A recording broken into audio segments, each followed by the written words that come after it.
Hello বন্ধুরা, welcome to my channel. তোমরা সবাই কেমন আছো? আশা করি তোমরা সবাই খুব ভালো আছো। তো যাই হোক, আজকে সূর্য মামা অনেক রোদ দিয়েছিল। রোদ দেওয়ার পরেও সাথে সাথে আমি কি করেছি, সমস্ত জামা কাপড় মেলে দিয়ে এসেছিলাম।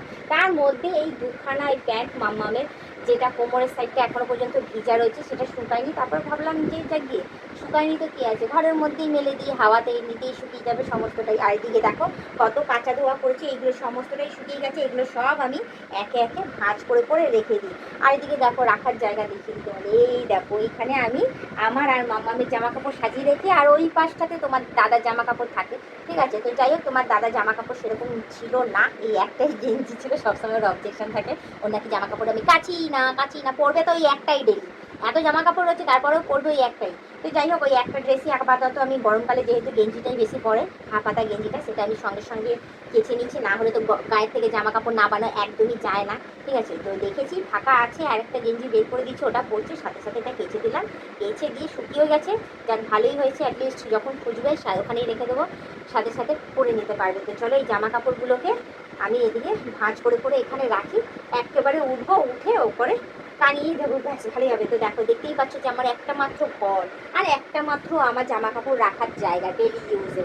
তো সেগুলোকে আমি অ্যাটলিস্ট সুন্দরভাবে সাজিয়ে গুছিয়ে আমি আমার ঘরটাকে আমি রাখি। ঠিক আছে, নিজেকে যেমন সুন্দরভাবে সাজিয়ে গুছিয়ে তৈরি করছি, ঠিক আছে, সেইভাবেই আমি আমার এই একটা মাত্র বেডরুম বলতে পারো, কিচেন বলতে পারো, যাই বলতে পারো, এই রুমটাকে আমি সুন্দরভাবে সাজিয়ে গুছিয়ে রাখি। দেখতেই পাচ্ছ এখানে রান্নার জায়গা। হ্যাঁ, এখানে রান্না করি, নিচে খাওয়ার দাওয়ার রাখি, আর এখানে বোতল রাখি। এখানে ঠাকুরটাও সুন্দরভাবে পেতে রেখেছি, ভগবানকেও কোনো রকমের কষ্টে আমি রাখিনি। আর এখানে মামামের জামা কাপড়, আর আমার এখানে সাজাগোজার জিনিস, এখানেও আছে কিছু সাজাগোজার জিনিস, আর মামামের কিছু জিনিস রয়েছে। আর মামামের ফটোও রেখে দিয়েছি, আর এখানে আলমারি রেখেছি। ঠিক আছে, আলমারিটাও সুন্দরভাবে ঢেকে রেখেছি, যাতে আমার বিয়েতে পাওয়া নতুন আলমারি যাতে কোনো রকম তেল কাজটা হয়ে নষ্ট যাতে না হয়। তো তোমরাও যদি পারো, ঘরের মধ্যে যারা যারা একটা ঘরে থাকো, তারা অ্যাটলিস্ট এভাবে কাভার পরিয়ে জিনিসগুলোকে সুন্দরভাবে সাজিয়ে গুছিয়ে রাখবে। দেখবে নতুন কি নতুনই থাকবে। একদিন কাভারটা সরিয়েও আমার আলমারিটা তোমাদের দেখে দেবে, দেখবে নতুন কি নতুনই রয়েছে। আর ওদিকে শোকেসটা রয়েছে, আর তার উপরে পুতুল রয়েছে। আর আমার মিক্সার মেশিন কিনেছিলাম মামাম যখন হয়েছিল, মুড়ি গুঁড়ো করবো বলে, সেগুলোকেও আমি এখন সুন্দরভাবে সাজিয়ে গুছিয়ে রেখেছি। আয়রন করার জন্য ইস্তারিও আছে, সেটাকেও সুন্দরভাবে সাজিয়ে গুছিয়ে ওখানটায় আমি রেখে দিয়েছি। আর একদম শোকেসটার ভেতরে ওষুধপত্র যা যা থাকে, কাঁচের জিনিস সমস্ত কিছু সাজানো গোছানো। আর ওদিকে আমার ওপরে বাংকারে আমার নানান রকমের যাবতীয় বাসন কোসন থেকে শুরু করে, হ্যাঁ, কম্বল রয়েছে। সেই একটা কম্বলের ব্যাগের ভেতর রয়েছে, আর একটা কম্বল এই দেখো এখানে ভাঁজ করে রেখে দিয়েছি। দেখো কোনো রকমভাবে আমার দুটো কম্বল কোনো রকমভাবে ঠাকুরের আশীর্বাদে, তোমাদের আশীর্বাদে ড্যামেজ হয় না, সুন্দরভাবে থাকেও আমার জিনিস।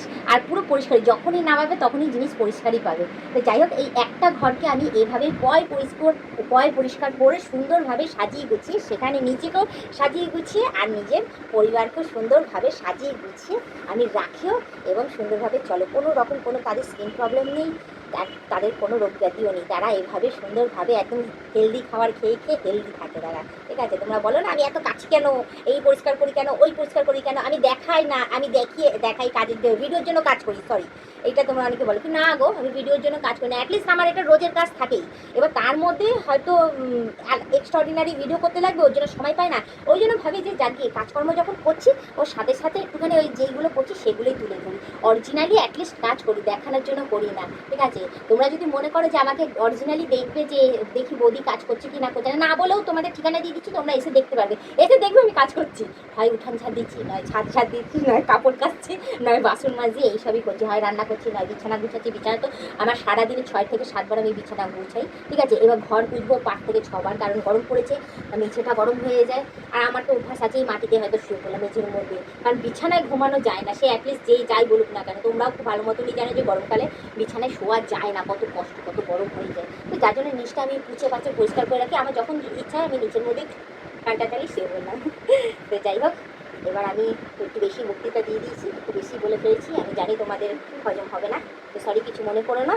আমার যে কাজকর্ম আমি সেটাই আমি তোমাদেরকে তুলে ধরলাম। আমি যেভাবে থাকি সেইভাবে আমি তোমাদের কাছে সেটা সত্যি সত্যি সেটা তুলে ধরলাম, আর সত্যি সত্যি তোমাদের চোখের সামনে সমস্ত কিছু। ঠিক আছে, আর সেটা বলে ইয়ে করে লাভ নেই। তো চলো, তোমাদের সাথে কথা বলতে বলতে আমার অর্ধেকের বেশি জামা কাপড় আমার ভাঁজ করা হয়ে গেছে, শুধু এই চাদরটা বাকি রয়েছে। তো এই চাদরটা ভাঁজ করতে করতে আজকের ব্লগ ভিডিওটা আমি এখানেই শেষ করছি।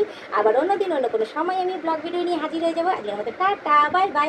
সুস্থ থেকে এভাবে আমাকে দেখতে দেখো, আমার পাশে দেখো, আর আমাকে প্রচুর পরিমাণে সাপোর্ট করে এগিয়ে নিয়ে যাও।